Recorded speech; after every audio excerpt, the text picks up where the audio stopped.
ঠাস করে খুলে দেওয়া হয়।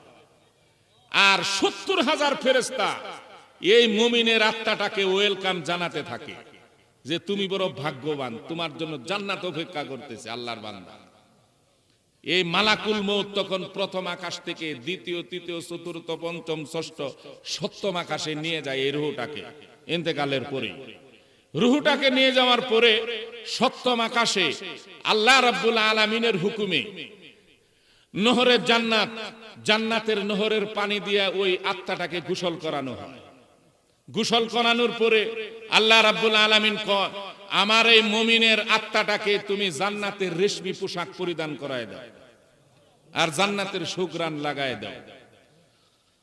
এবার আল্লাহ রাব্বুল আলামিন মালাকুল মউত কি এই কথাগুলি বলার পরে মালাকুল মউত তাকে গোসল করায়, রেশমি পোশাক, আতর, গোলাপ লাগিয়ে দেয়।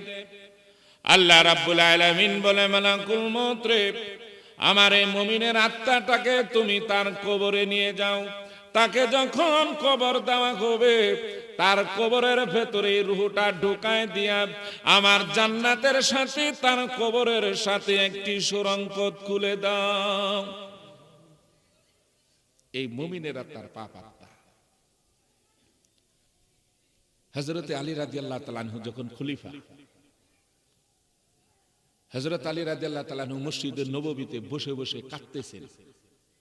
হযরতে সালমান ফারসি গিয়া হযরত আলীকে সালাম দিয়ে কয়, ভাই আলী আপনি কাঁদেন কেন? হযরত আলী কথা কয় না।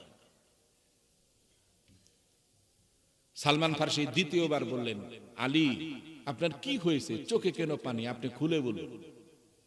আলী কথা কয় না। সালমান ফারসি কয়, আল্লাহর ওয়াস্তে বলতেছি, আপনার কি হয়েছে খুলে বলুন। সম্মানিত মুসল্লিয়ান,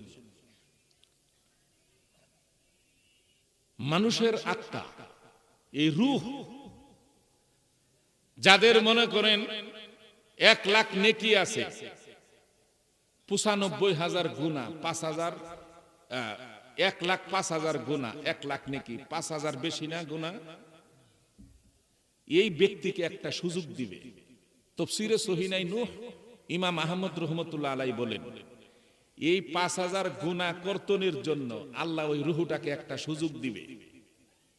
আল্লাহ বলবে, তোর কি কিছু বলার আছে? রূহটা বলবে, আল্লাহ আমাকে তুমি যদি একটু সময় দাও, আমি আমার আত্মীয় স্বজনের কাছে যাব, আমি আমার আত্মীয় স্বজনের কাছে যাব, তাদের কাছে গিয়ে আমি কান্নাকাটি করব, আমার এই